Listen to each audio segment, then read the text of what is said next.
Hello, and welcome to Marketing Unzipped, the podcast where we unravel the complexities of all this digital marketing stuff to provide you with actionable strategies and tactics that truly work. I'm your host, Rob Curtis. Imagine this scenario, right? You've invested heavily in driving all this traffic to your website. The analytics are showing a lovely stream of visitors. Yet conversations and conversions, they remain elusive. It's a perplexing situation many businesses face. According to a recent study, the average website conversion rate across industries hovers around just shy of 2.5%, with the top performers achieving just over 5% or higher. And if you've ever wondered why visitors aren't turning into customers, this episode is for you. We'll delve into 8 pivotal reasons that might be hindering your website's conversion rates. And more importantly, explore actionable strategies to transform those metrics. Grab your coffee and let's get unzipped. So let's kick things off by addressing a common misconception.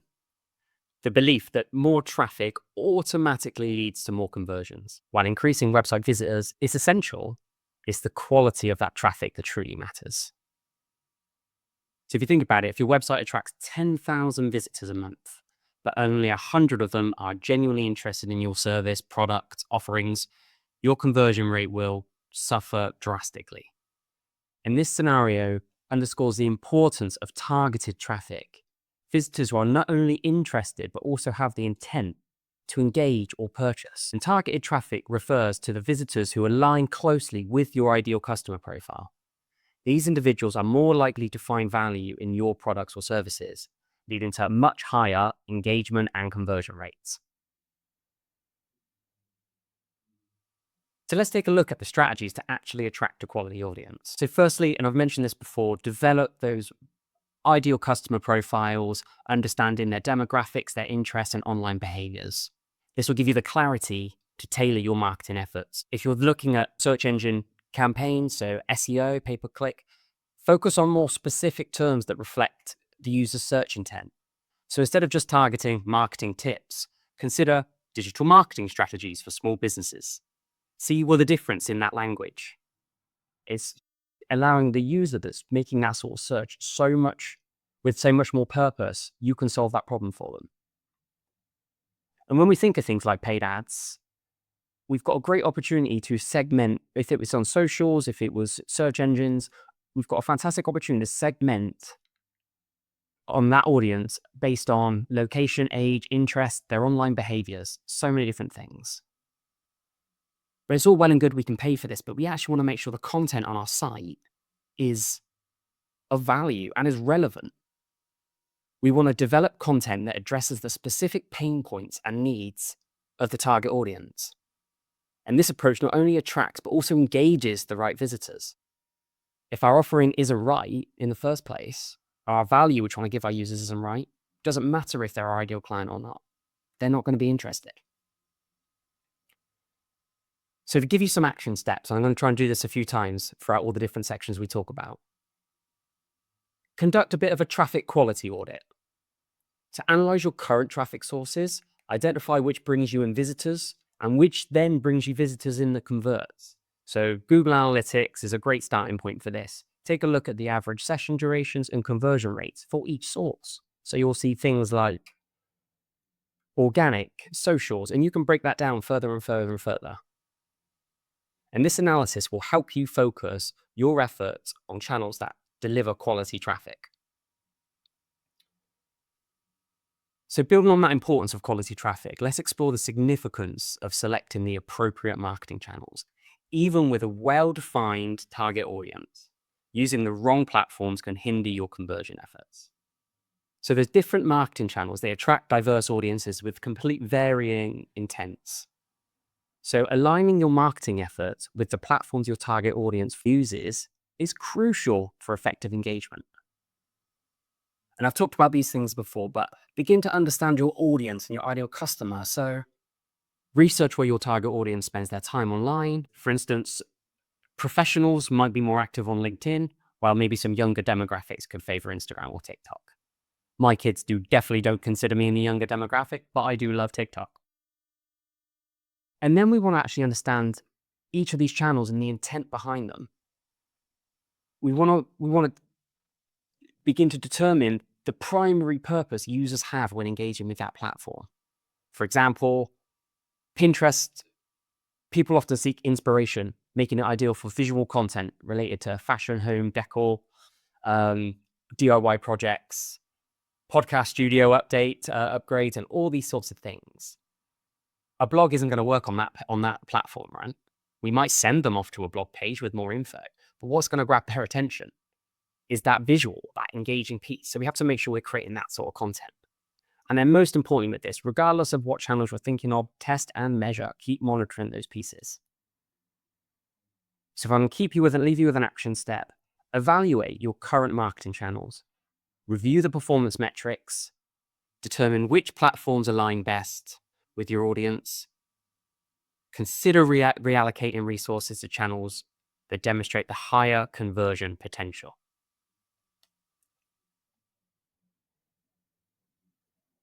So let's delve into the concept of the value proposition and its critical role in conversion optimization. A strong value proposition clearly communicates the unique benefits your product or service offers, distinguishing you from competition. So we really want to think about that USP here and make that strong value into why people should shop from you, buy from you, to engage with you. A robust strategy to this answers the fundamental question: why should a potential customer choose your product or service over others? It should be concise, specific, and resonate with your target audience's needs. And to figure that out, we want to start thinking about how you can highlight the benefits. So focus on specific advantages your offering provides that competitors do not. This could be superior quality, exceptional customer service, or innovative features. At this point as well, don't overcomplicate it with jargon and ambiguous terms. Ensure your value proposition is easily understandable and directly addresses how your product or service solves a problem. And this is a great time as well to include things like testimonials, case studies, and reviews that validate your claims and build credibility. So when we think in this process, those action steps to refine your value proposition. Evaluate your current value proposition by asking these questions. Does it clearly convey the unique benefits of your offering? Is it tailored to address the specific needs of your target audience? Does it differentiate you from competitors?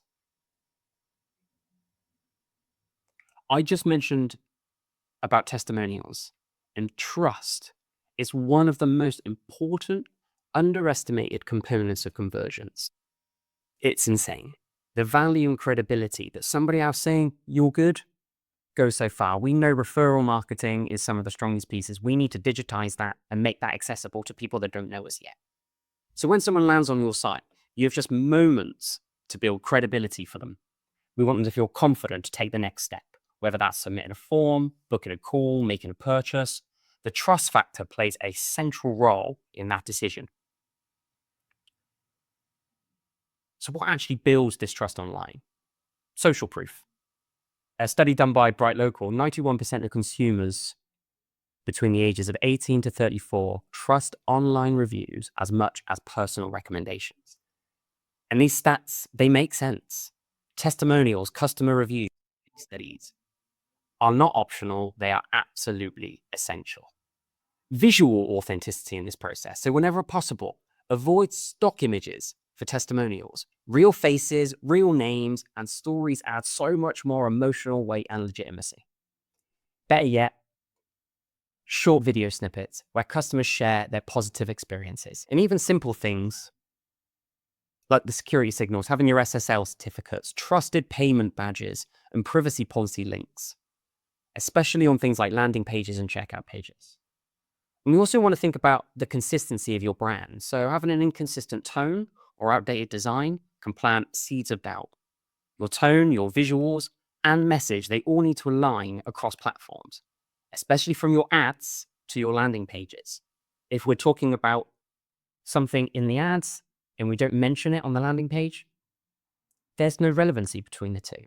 I don't quite get why I'm here. And for me, one of my favorites is about that transparent communication. You want to be upfront about pricing, return policies, and what users can expect post-conversion, if that's a form sign up, what's going to happen next, taking them on that process and educating them around that, because that transparency lowers anxiety, which boosts trust and ultimately conversions. So some quick actions you can take. Pick a landing page and review it for these 5 elements. Is your social proof visible and specific? Do you show those signs of legitimacy, security? Is the messaging consistent with the ad or email that brought the visitor there? Does your site look modern and professional? Are you addressing the objections before they arise? I'm a big fan of Marcus Sheridan's book, They Ask, You Answer. It is an absolutely incredible book which talks into deep detail about addressing those objections, about being clear in what needs to happen next for a user. So go and tackle one of these this week, and then one for each week after that. Each one will add weight to your conversion. So let's speed things up, literally. Site speed has a direct and measurable impact on conversion rates. Because ultimately, as all users are, we are impatient. In an always-on, mobile-first world, a slow-loading site feels like a broken one. And there's lots of different things that cause these slow load times. So things like heavy image files. So high-resolution visuals may look great, but if they're not optimized, they'll drag your site speed down. You may want to chat to your developers. You'll have some JavaScript, excessive plugins, or outdated code. It can silently wreck the performance of your site. And even cheap hosting. If your hosting plan isn't built for speed or scalability, it becomes a bottleneck really, really fast. So keep in mind that over half of web traffic now comes from mobile devices. Your site needs to load in 2 seconds, a second. But if it doesn't, you've got a problem. So what can you do next? So what actions do you need to take? Go to Google PageSpeed Insights and check your load times. Take the actions from there. If you can do them yourself, great. If not, share them with your developer to be able to get these elements fixed. Because regardless of how we're bringing traffic in, we need this page, this site, this blog to perform quick for our users.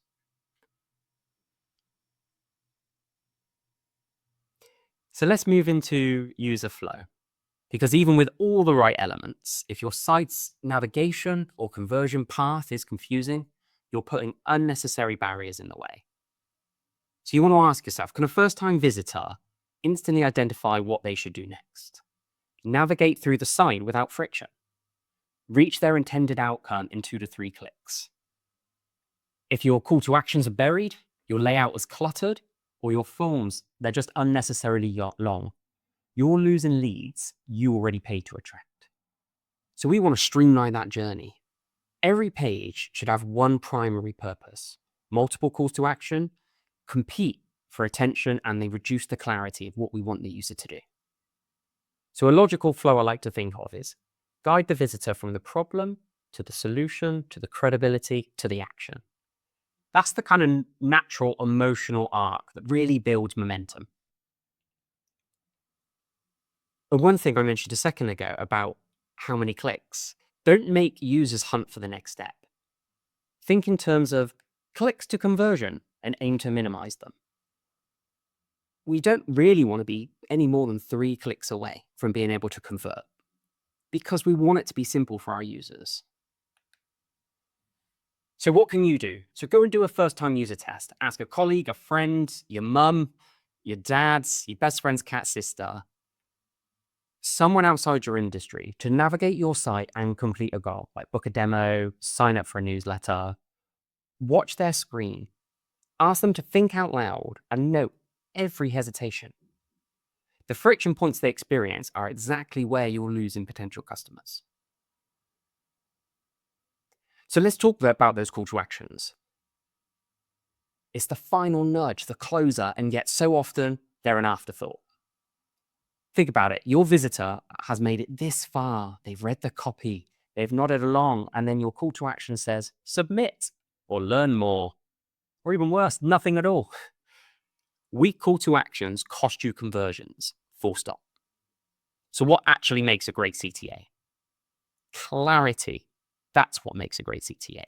Don't get clever, get clear.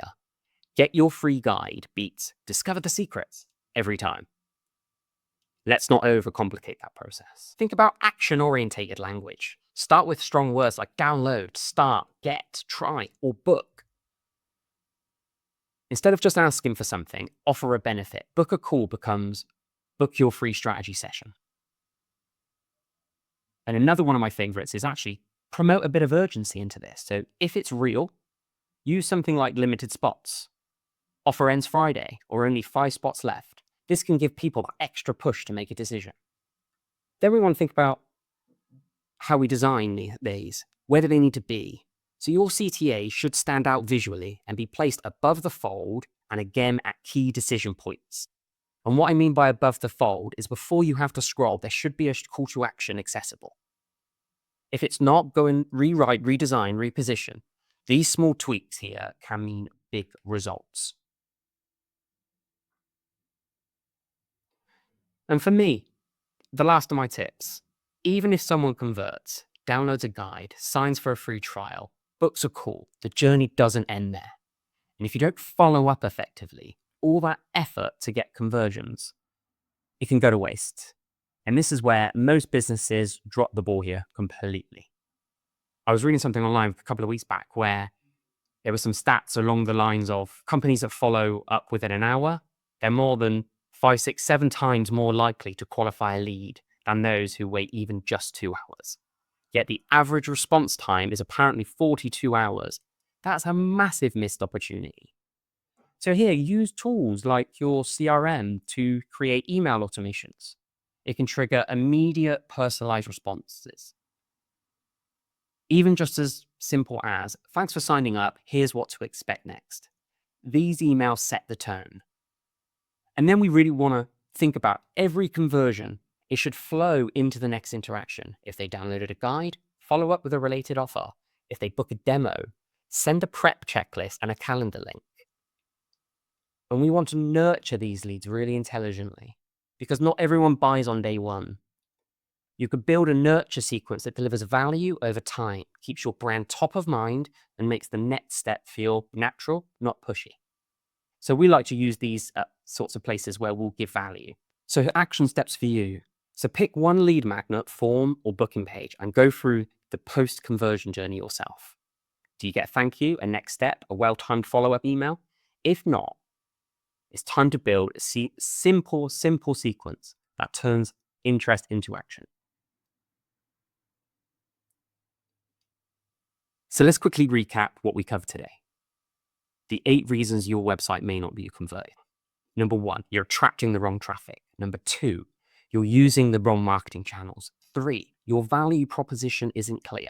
4, your site doesn't build enough trust. 5, your load times are too slow. 6, your conversion path is confusing. 7, your call to actions are just too weak.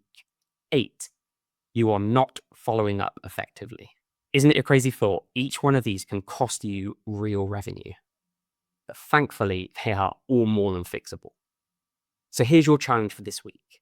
Pick 2 of these issues and take action. Run a speed test, rewrite your homepage headline, review your CTAs, just start. Because consistent action is what separates stagnant websites from conversion machines.